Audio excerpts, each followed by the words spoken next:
Hi everyone, and welcome to this week's Sunday night video. This week I am covering the very strange case of Thomas Scott and the attempted murder of Jessie Scott, which took place in Jarrow in 1887. Now, this was quite a difficult story to write as a lot of the information was confusing, some papers stating one thing and others something completely different, but I have done my best to pull it together and I hope you will find it interesting. Sadly, the past lives of those involved in this week's case was again almost impossible to find. On this occasion, I believe it was because they had both moved around quite a lot and their details did not show in searches for the local area.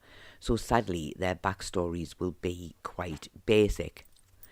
Thomas Scott was said to be around 32 years old at the time the crime was committed, so would have been born in around 1855. His place of birth and parents are unknown. Thomas lived in Jarrow and was, in some articles, described as being a blacksmith striker and in others described as being a plater. However, it was stated that he had been in ill health for some time and had not been working, and this had led to his suffering from, as described at the time, low mood. He had recently been in the infirmary, but around 2 to 3 days prior to the attack he had been released. However, several articles suggest on hearing that his wife had returned to her home, he had not been released, but had actually escaped to be with her.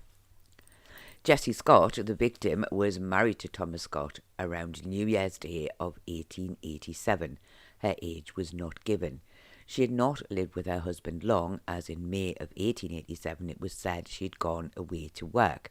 However, as I said before, this is where we have so much confusion. Some articles suggest she had gone to London to visit and take care of her sister.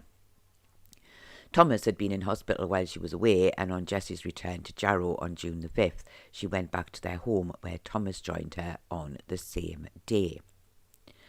Before we go any further, can I just say, if you do find this video interesting, then please give it a thumbs up. And if you are new here or haven't already done so, then do please consider subscribing to the channel to help support the content we create. It really is very much appreciated, and it is completely free to subscribe. It doesn't cost you any money, but it really does help to support the channel. And I would just like to add, as I always do, that I do record these stories live, so I do sometimes make mistakes more often than I would like, which I always try to rectify, so I hope this does not spoil your enjoyment of the video.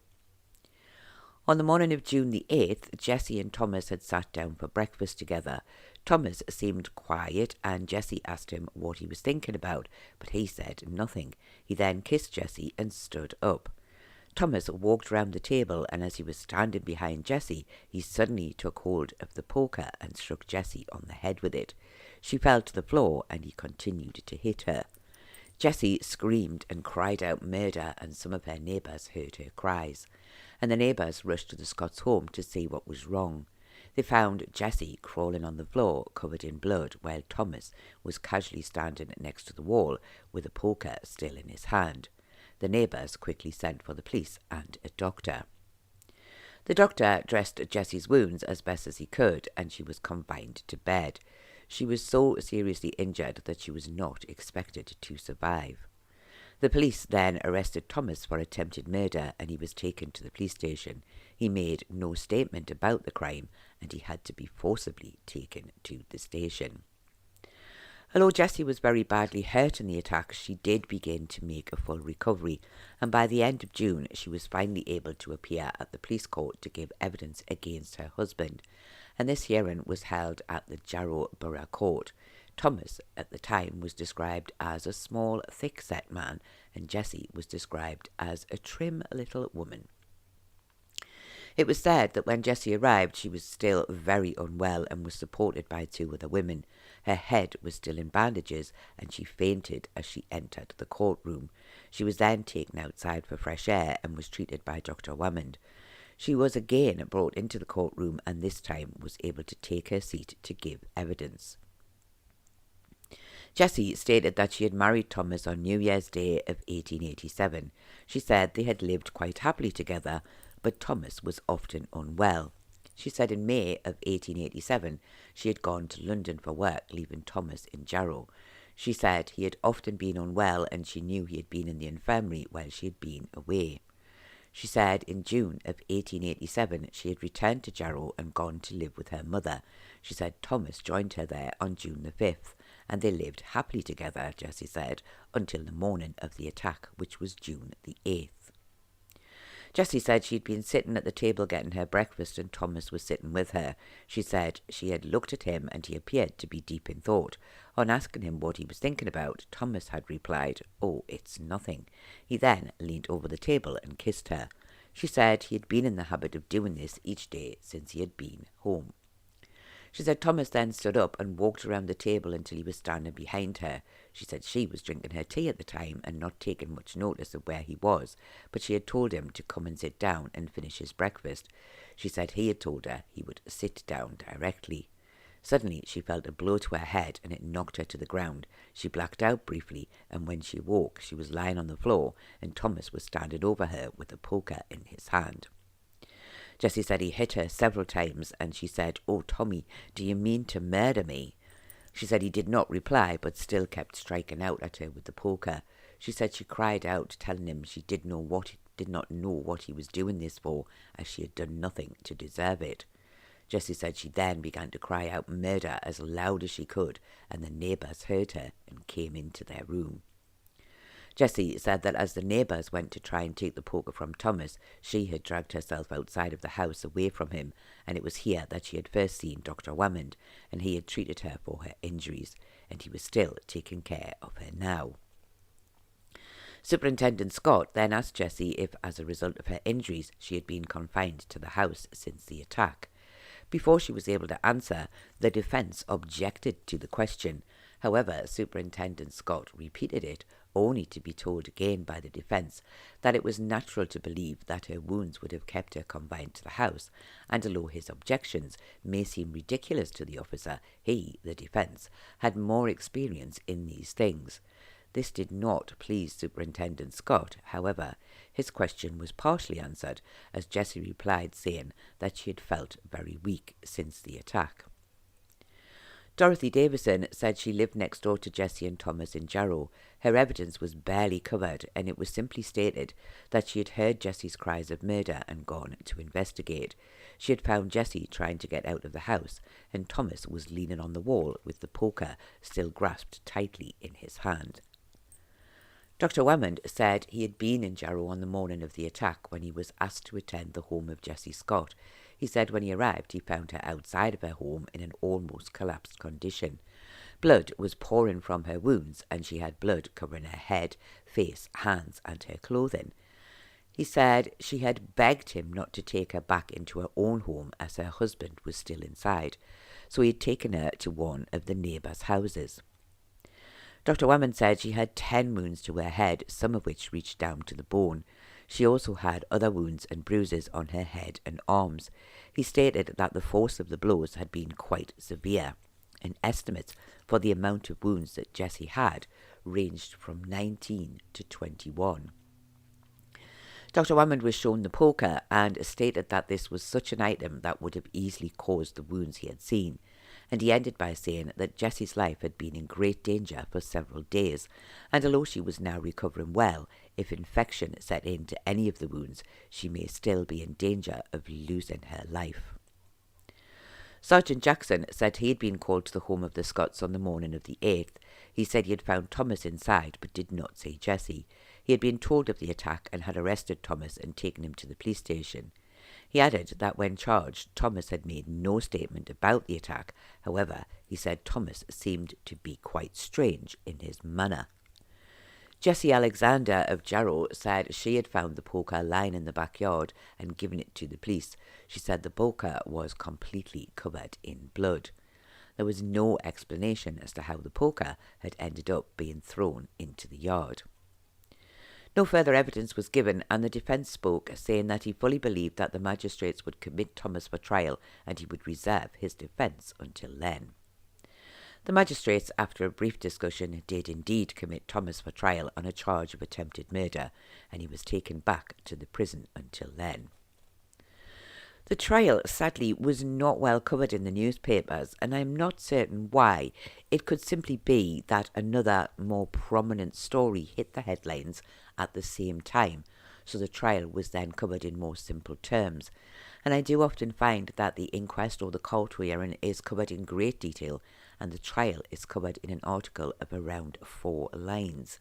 Anyway, I just felt that I needed to add that in, as the trial part of this story will be quite basic. The trial took place in Durham in July of 1887 before Mr. Justice Manistee. Thomas pleaded not guilty to the charge of attempted murder. And the majority of the new evidence at the trial revolves around the different doctors who had examined Thomas both before and after his attack on his wife. Dr. Bradley said he had taken care of Thomas while he was living at Jarrow. He said that he believed Thomas was not responsible for his actions due to his low mood, which was affecting his mind.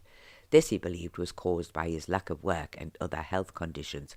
However, he did not state what these other health conditions were. Dr. Wammond stated that he had examined Thomas at around midday on the day of the attack, and it was his opinion that he was of sound mind. He did not see any signs of insanity at all. Dr. Treadwell, the surgeon at Durham Prison, said he had taken great care to examine Thomas during his time in prison. He said he had visited him several times, and it was his opinion that he was of sound mind. Dr. Dale, who had been instructed by the defence to examine Thomas, stated that he found Thomas to be of unsound mind. He felt he was not answerable for his actions, as he was unaware of the damage he was doing and the damage that he had done when he had attacked his wife with the poker. Sadly, I found no evidence of either defence, the prosecution or the judge summing up. I think, however, we can assume the defence would have taken the view of the 2 doctors who stated Thomas was of unsound mind, and no doubt the prosecution would have taken the view of the 2 doctors who said he was perfectly sane. So the judge, in summing up, would have simply asked the jury to decide which of the doctors they felt were correct, and if they felt the other evidence proved that Thomas was sane or insane at the time of the attack. The jury, who retired for a very short time, returned the verdict that Thomas was guilty of cutting and wounding with intent to do grievous bodily harm, but that he had been insane at the time the attack took place, so was not responsible for his actions. The judge then stated that Thomas would be sent to a criminal lunatic asylum for life. He would most likely have been sent to Broadmoor Criminal Lunatic Asylum. Sadly, I did not find any further details for Thomas after this date, so I do not know if he was ever released. And I did not find any details of Jessie Scott after this date, so it can only be hoped that she made a full recovery from her injuries, and as a young woman, assuming she was a similar age to her husband, that she was able to start her life again after he was sent to the asylum. Now, I feel I also need to add a small amount of information in here at the end. A couple of the newspapers of the time spoke of Thomas trying to take his own life after he'd attacked his wife, with some reporting that he had jagged wounds to his neck. However, no doctor ever stated that he had treated these wounds, and this was not brought up at either the court hearing or the trial. And it is worth noting that while it might be true and was simply overlooked, it is also possible that it was simply something made up to help make the story more interesting to the readers of the newspapers. This was a very sad case. It seems that Thomas is another of those who clearly needed more help, and most definitely should have still been in hospital and not at home with his wife. However, as several of the newspaper articles suggest he had escaped and not been released, it does seem that the fact he was at home could have been avoided had he not found a way to leave after hearing his wife was back home. Why did he attack his wife that morning? Well, that is something that only Thomas can really answer. Jessie does not appear to have done anything wrong, and there was no mention of Thomas being jealous.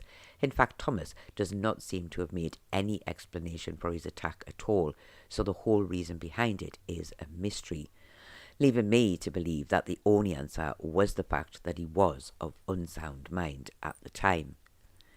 Were the jury correct to find him guilty but of unsound mind? Well, to be honest, I think they were most likely swayed by the evidence of the doctor who had been treating him prior to the attack, as they probably felt that he knew Thomas better than the others.